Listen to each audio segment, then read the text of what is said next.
आता घरून येताना मी आजूबाजूला पाहत होतो, वाघाचं कातडं पांघरलेल्या लांडग्याची गोष्ट आपल्याला माहिती आहे, पण बाळासाहेबांची भगवी शाल पांघरणाऱ्या गाढवाचं चित्र मी आज पहिल्यांदा पाहिलं. गाढवावरती किती शाली टाका, गाढव ते गाढवच. आणि जसं आता संजय राऊत यांनी उल्लेख केला, अमित शहांचा जोड्याचा भार वाहणारे गाढव. जाऊ द्या, त्यांचे त्यांना जोडे लाख लाभोत. जनता पण मारणार एक दिवस, तो दिवस पण काही लांब नाहीये. आज मुद्दामून ही सभा हा मेळावा अनेक जण सांगत होते की कसा घेणार. म्हटलं जसा नेहमी घेतो तसाच घेणार, आणि आजपर्यंत जेवढा जसा मोठा मेळावा झाला त्याहीपेक्षा मोठा मेळावा आज होणार. मला माहिती आहे सगळीकडे चिखल झालेला आहे. याचं कारण कमळाबाई. आता तुम्ही म्हणाल पावसाचा आणि कमळाबाईचा काय संबंध, पण कमळाबाईच्या कारभाराने कमळाबाईंनी स्वतःची कमळं फुलवून घेतलेत,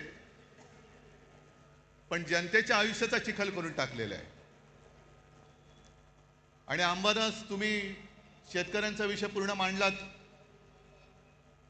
जी हालत शेतकऱ्यांची झाले त्याची थोडीशी चुणूक आपल्याला येईल या पावसात भिजताना आणि चिखलात बसल्यावरती. घरादाराचं संपूर्णपणे चिखल झालेलं आहे त्यांच्या. शेतकऱ्याची शेतजमीन तर वाहून गेलीच, पण घरादारामध्ये सुद्धा चिखल घुसलेला आहे.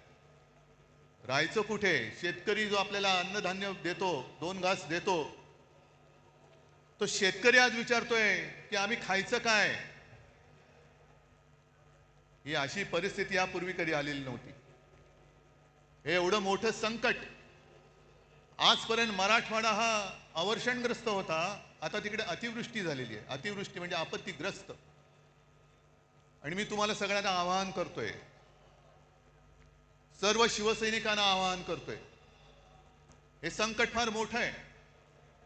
जसं लिंबाळा दाऊला भूकंप झाला होता आणि शिवसेनेने एक गाव आपण दत्तक घेतलं होतं. राऊते साहेब तुम्ही होतात, खैरे साहेब होते.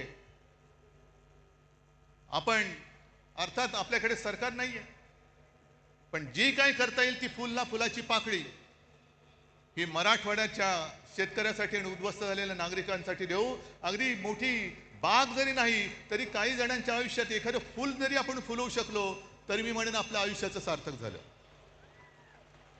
हे करायला पाहिजे. कारण आजचे जे मुख्यमंत्री आहेत, मी काल